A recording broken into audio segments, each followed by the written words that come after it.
Welcome to Dark Horizon Creations. I'm Mike. This time we're taking a look at the radio controlled Polaris MRZR UTV by Launch RC. Now, if you hadn't already, please follow, like, and subscribe to my social media accounts on Facebook, Instagram, and YouTube. Don't forget to hit that bell icon so you get a notification of when I post new content. Okay, so this is an entirely different and unique product review for me. This is the Launch RC radio control Polaris MRZR UTV, or Utility Tactical Vehicle. Now, the UTV is a real world vehicle. This is a licensed replica of it by Polaris, and it is currently in use by United States Special Operations Forces. UTVs are primarily used as a light attack and reconnaissance vehicle. There are several different versions of the UTV. This particular version is a 4-seater. There's also a 2-seat version. And the UTV program actually got its start back in the early 80s when the U.S. Army was testing the Chenoweth 2-wheel drive racing vehicle. I don't remember the exact number of the fast attack vehicles that they ordered, but I think it was a couple dozen. And they took them up to Fort Lewis, Washington, and tested them. They ended up, for the most part, being junked. A lot of them were used for target practice down in Texas and other places around the country. A few of them have turned up in the hands of military collectors and historians around the country, and they've been restored to the original condition. But that wasn't the end of the fast attack vehicle. It was adopted by United States Special Operations units. As a matter of fact, several of the original vehicles that were ordered by the Army were shipped to Israel in '85, I believe it was, and were used during the filming of the movie Delta Force, starring Lee Marvin and Chuck Norris. The vehicle itself is a very real vehicle. It is used by U.S. Special Operations Forces. You just don't see them jumping fences and attacking downtown Beirut with them. They've gone through several different upgrades throughout the years. During the early 90s, they were used by Naval Special Warfare for advanced reconnaissance during Operation Desert Shield and Desert Storm. And the Desert Patrol vehicle, as it's currently called, is a 3-seat vehicle. You have 2 seats up front, and then you have a 3rd seat in an elevated position behind them for the gunner, who has access to a forward-mounted M2 50 caliber machine gun and a rear-mounted Mark 48. It also carries AT-4 anti-tank rocket launcher, which can be dismounted and used by the individual operators controlling the vehicle. So the use of high-speed, lightweight vehicles for light attack and reconnaissance has continued since that time.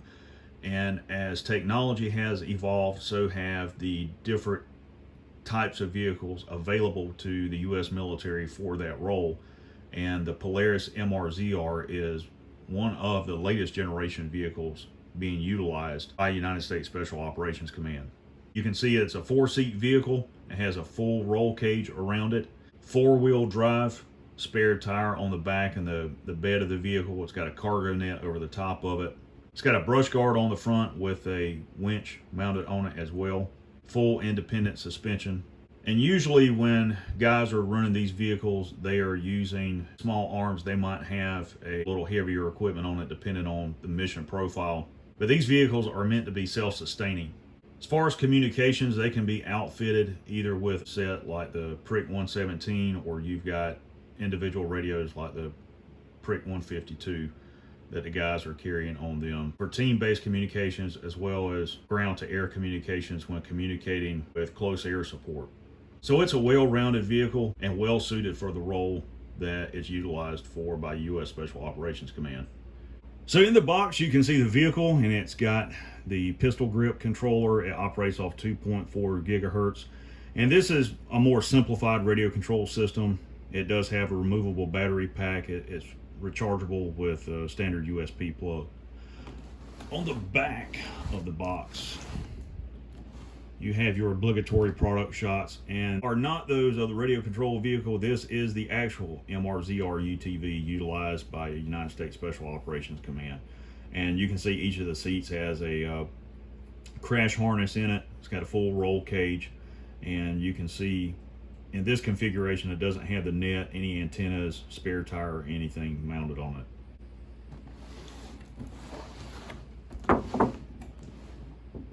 So let's get this thing out of the box and see what it's all about.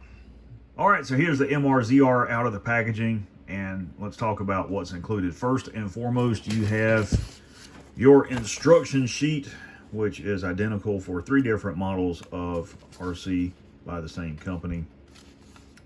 And it just outlines your battery installation and how to use the radio control, and that's it. You also have your battery pack and 2 AA batteries for the radio control itself. And here is the radio control, and you can see it does not include an antenna. This is more of a line of sight IR controller, as you would find on some of the cheaper radio control vehicles. So you're not going to get a lot of range out of this, and if you get any kind of interference with the signal, it's going to interfere with controlling the vehicle. First and foremost, the vehicle does include rubber tires on all 4 wheels, including the spare. You have a full roll cage made out of plastic body.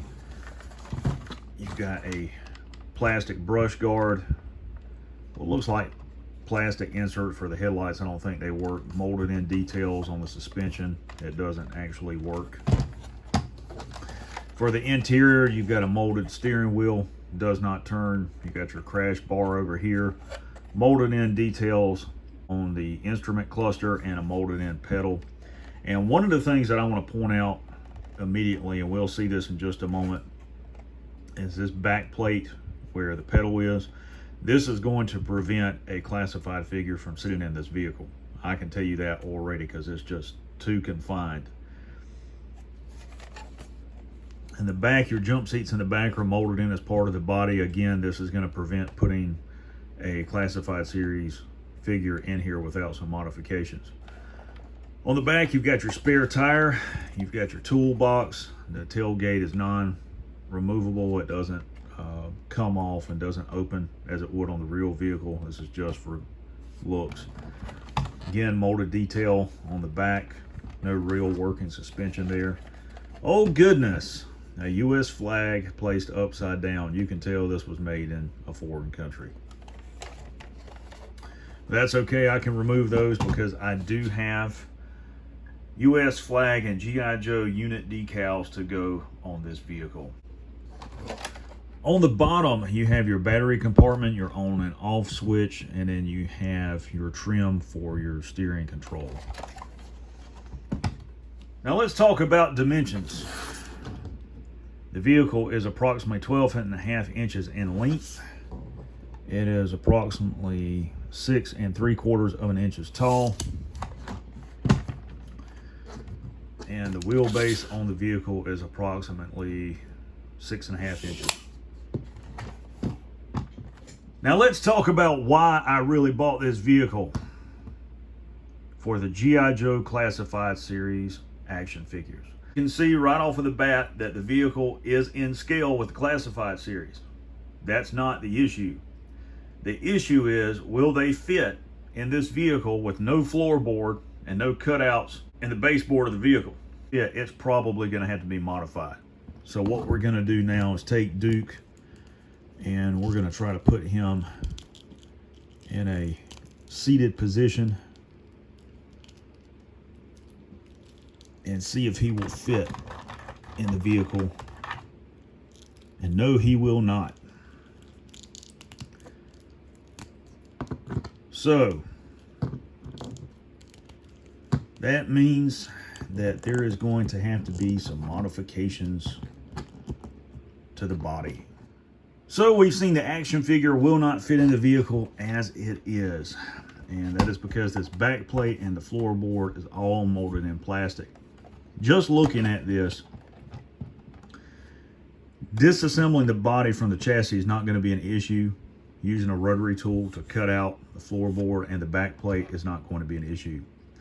The issue is if that is going to in any way interfere with the electronics, the wiring harness, the steering system, any of that on the inside of the vehicle, as well as the battery compartment.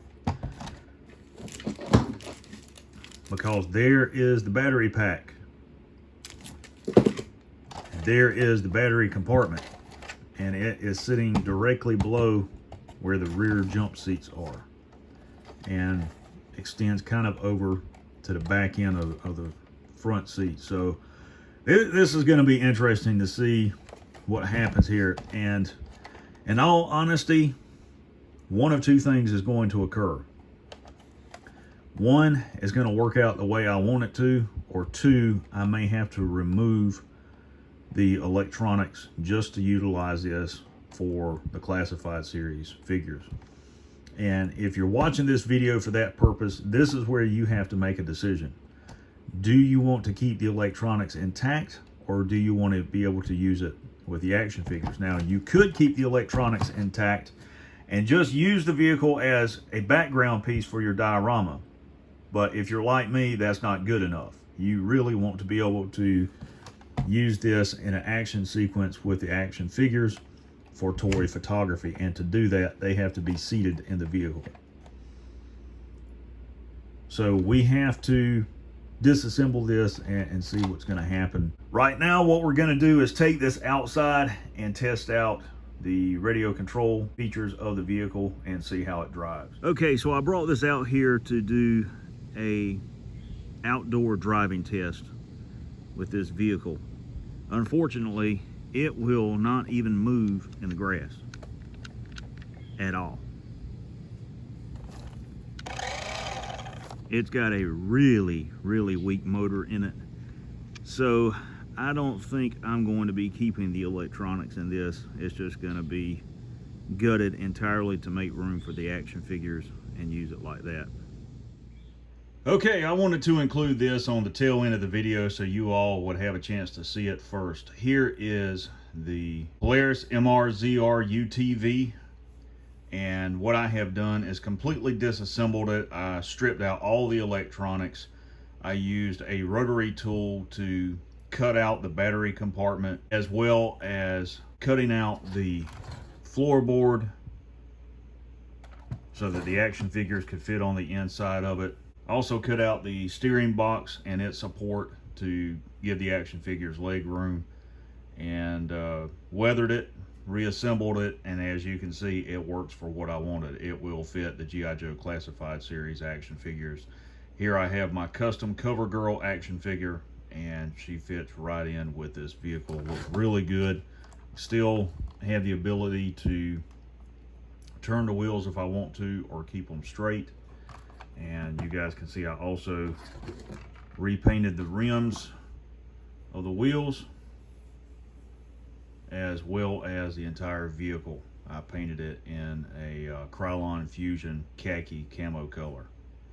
So there you have it, completely repainted. Ladies and gentlemen, there is the Polaris MRZR UTV radio control vehicle. It is now converted for the G.I. Joe classified series scale action figures.